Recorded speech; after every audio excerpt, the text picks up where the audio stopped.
Auto Spoon says, I tried making a version this weekend with lemon juice. Right, he's talking about cottage cheese. It wasn't the greatest. Basically tasted like plain farmer's cheese. I used to eat tons of store-bought. Can't stand it now. We're talking about store-bought cottage cheese, I believe.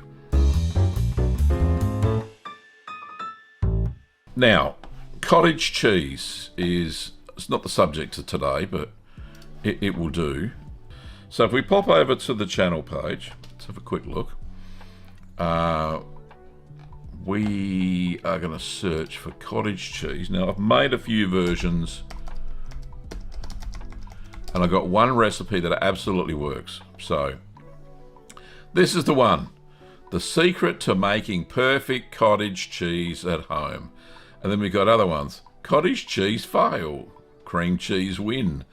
Cottage cheese, my nemesis is cottage cheese.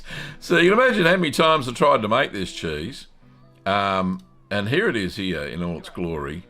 I used, I got compression gloves on. I've got sore fingers today. I should have put them on myself. Oh, look at that. With nice transition. I like that. That was good. Anyway, so let's just go to the recipe. Recipe Gav. There it is. Okay, so cottage cheese ingredients. This is what I used. Was 4 litres or 1 gallon of whole cow's milk. And that's pasteurised, unhomogenised.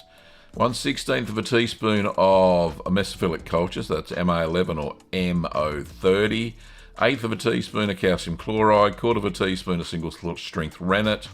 1/2 teaspoon of cheese salt. And 4 tablespoons of pure cream.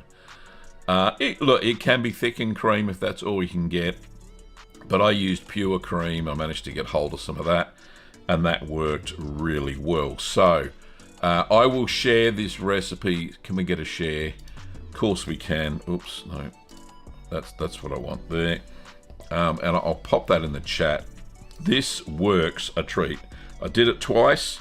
Kim loved it. I liked it. Didn't love it because cottage cheese is not my thing. But as far as cottage cheese goes, this recipe worked really well. So go and check that out, and you should be good to go.